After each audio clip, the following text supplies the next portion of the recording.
하나님 말씀 요한복음 11장입니다. 요한복음 11장 25절 26절 말씀 저와 여러분이 교독하겠습니다.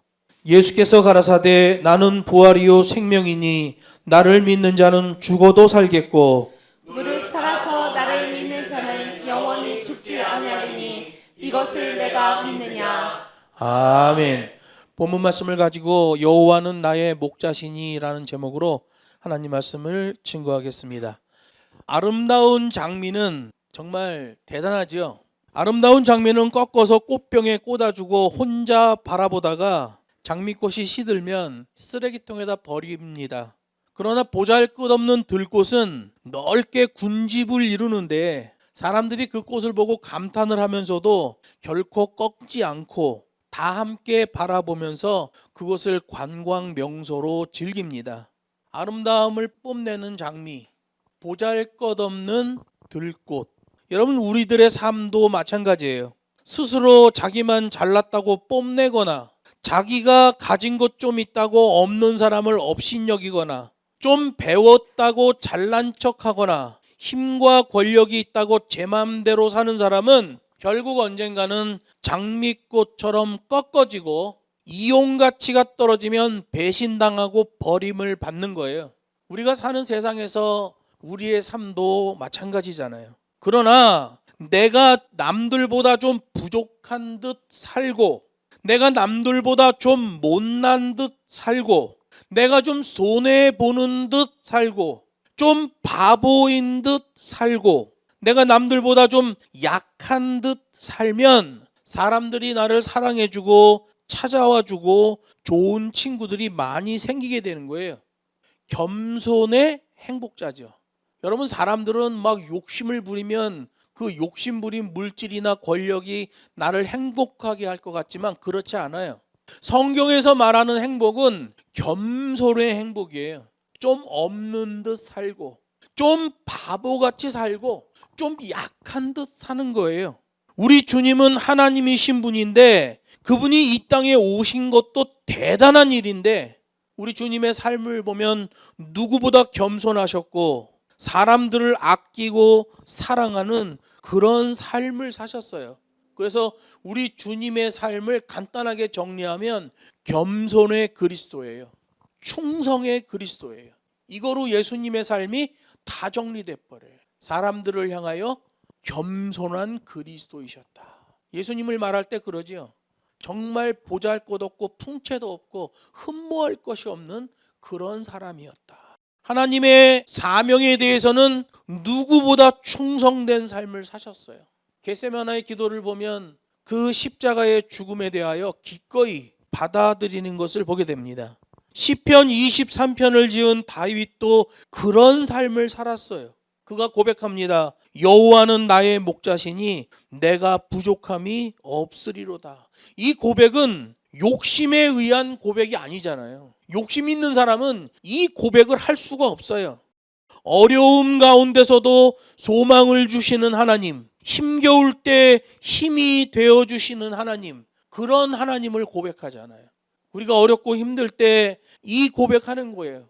여호와는 나의 목자시니 내가 부족함이 없습니다. 우리 주님이 우리에게 요구하시는 삶도 바로 그런 삶이에요. 여호와는 나의 목자시니 내가 부족함이 없습니다. 그럴 때 부활이요 생명 되신 주님이 우리에게 영적인 안목을 주시고 영적인 안목을 주시면 우리 안에서 새로운 삶이 열리게 되는 거예요. 오늘 본문 요한복음 11장 이 내용은 베다니에 살던 나사로의 죽음과 그의 누이 마르다의 슬픔 가운데 선포하신 말씀이에요. 예수님께서 특별히 아끼셨던 나사로가 죽었어요. 예수님이 그 집에 왔더니 이미 죽은 지 나흘이나 됐습니다 라고 마르다가 얘기하면서 우는 거예요. 좀 빨리 오시지 주님, 이미 죽은 지 4일이나 됐습니다 라고 얘기하는 거예요. 그런 시점에 선포된 말씀이 이 말씀이에요. 나는 부활이요 생명이니 나를 믿는 자는 죽어도 살겠고 무릇 살아서 나를 믿는 자는 영원히 죽지 않을 것이다. 그러고 말씀하셔요. 네가 이것을 믿느냐? 여러분, 예수님이 자신의 정체를 드러내시는 거예요. 나는 부활이요 생명이다. 죄를 지은 인간은 죽을 수밖에 없는데 나는 부활이요 생명이다 라고 말씀하시는 거예요.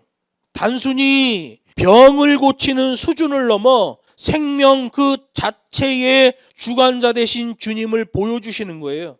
극단적 절망일지라도 나는 그것을 반전시킬 수 있는 능력자다라고 말씀하시는 거죠.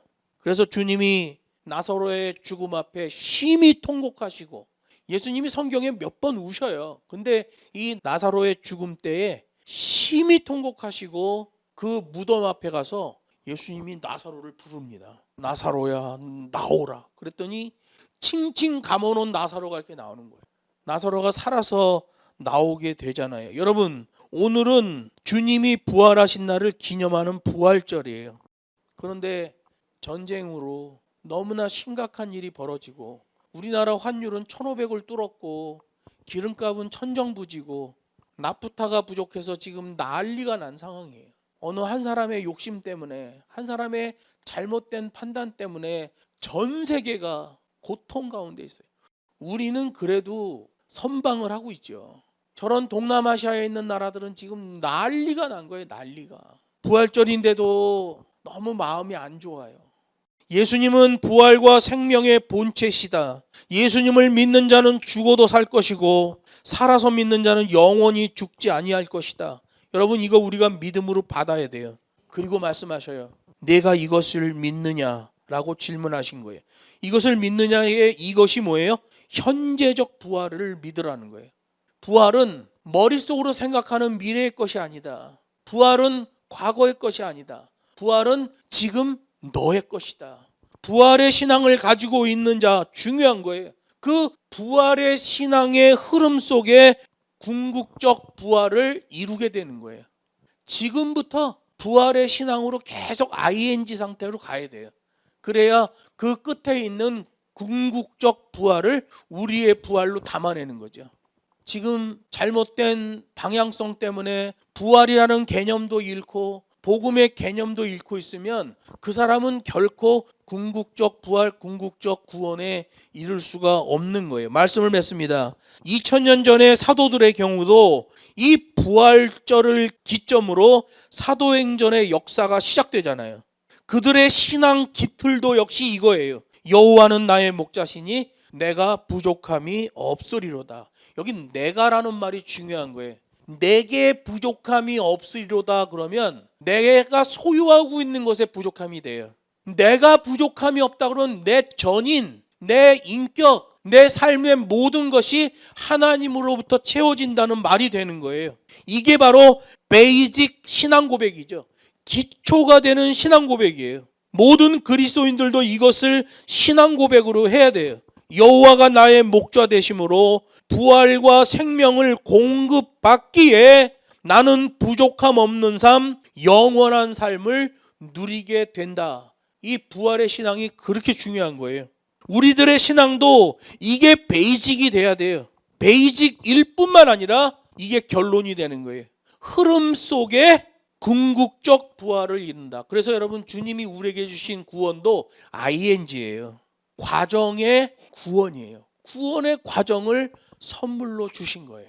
그리고 그 ing가 지속적으로 흐르면서 궁극적 구원이 일어나게 되는 거예요. 칼빈 선생은 그것을 already, not yet 이렇게 얘기했어요. 이미 우리가 구원을 받았고 아직 이루어지지 않았다라고 말했어요.